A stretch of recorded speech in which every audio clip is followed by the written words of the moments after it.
at Snapspace, one of Orlando's newest gallery hotspots. It's owned by husband and wife team Patrick and Holly Kahn, where they bring contemporary, creative, and spontaneous international flair to exhibits right here in our city.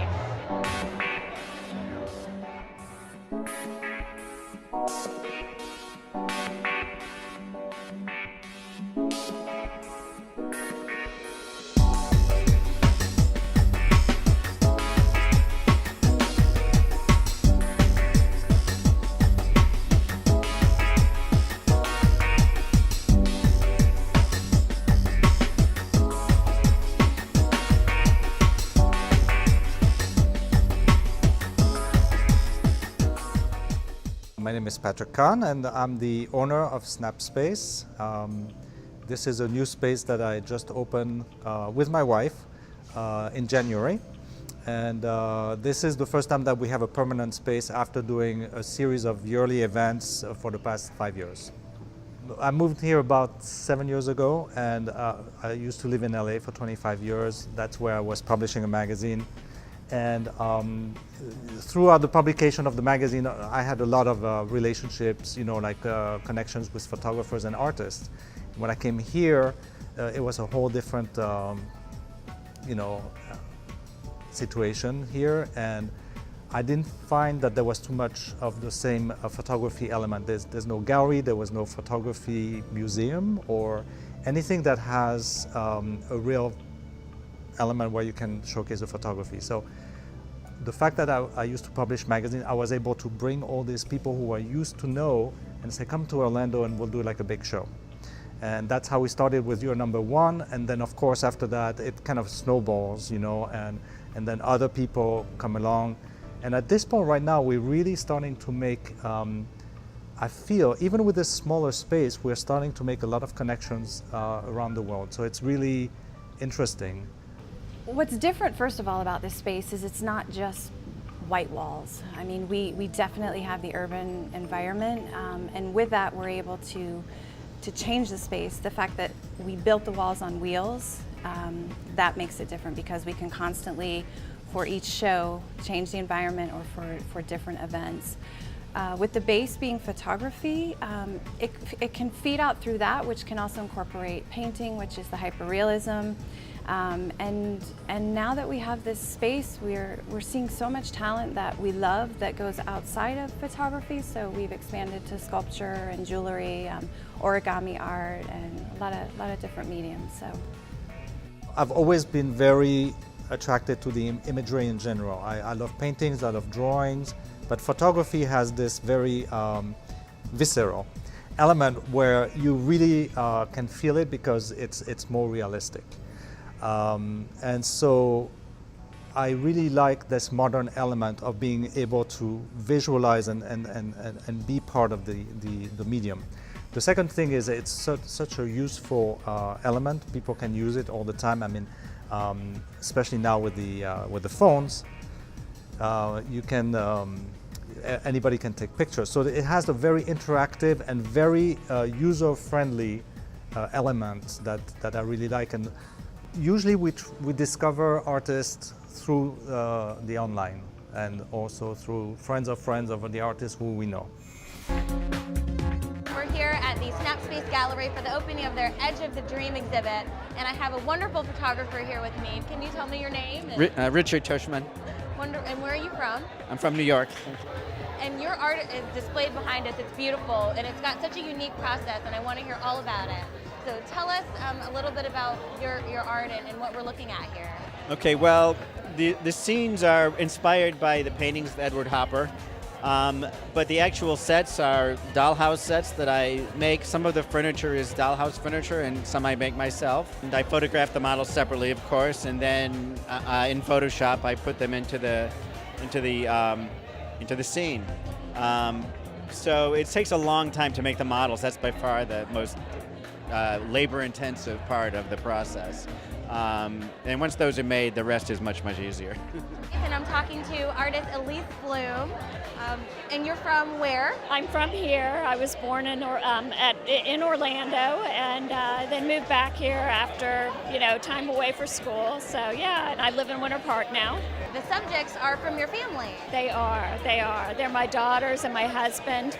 What I'm thinking about and interested in is sort of the sort of what happens within a family, like sort of the psychological aspect of what's going on between the girls as they were maturing and becoming kind of pre-adolescent, adolescent, what was happening between them.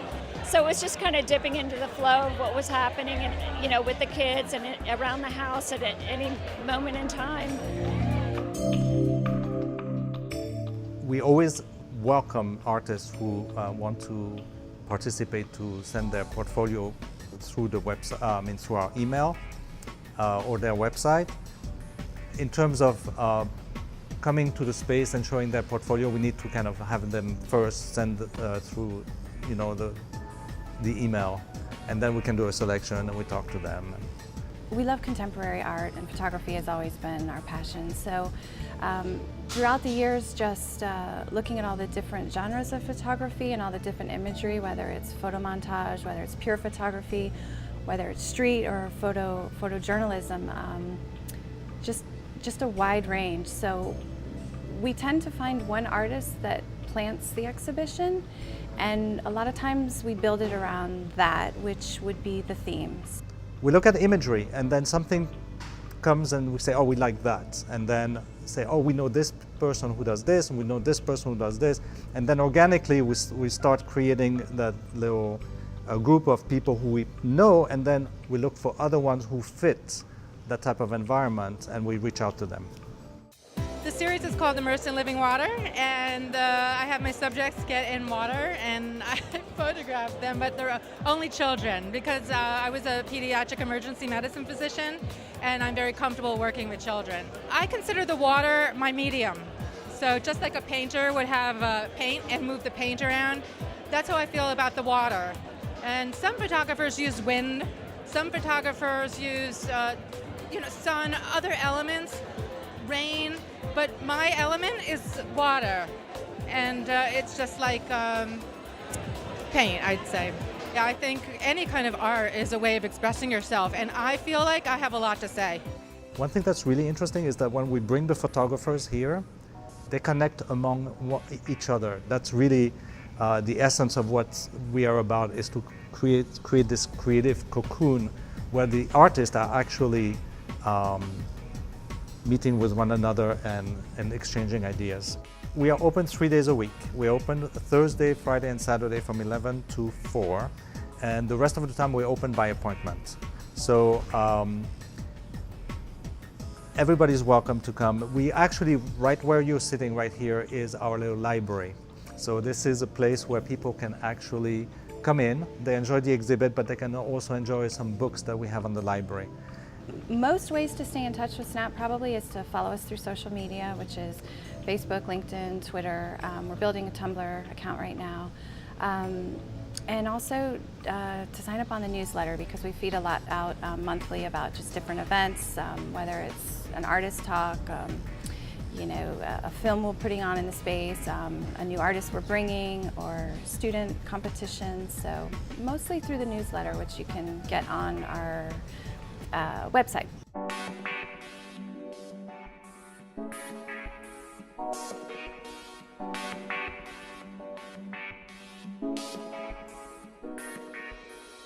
When I came here, I felt that there was kind of something missing in terms of the cultural elements. And when I started getting more involved with the community, I discovered little talents here and people who are really interested in having this cultural element.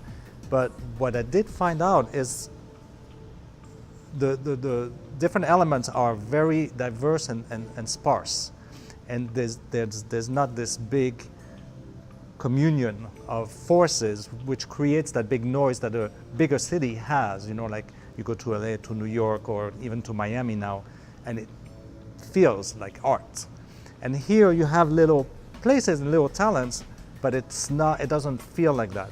So by discovering this over the past few years, and some of them we brought over to our space as well and exhibited them, the locals, along with the international, all of a sudden, not just because of us, but there's a movement that now is starting to grow, and the city is evolving into something that has a little bit more of a noise.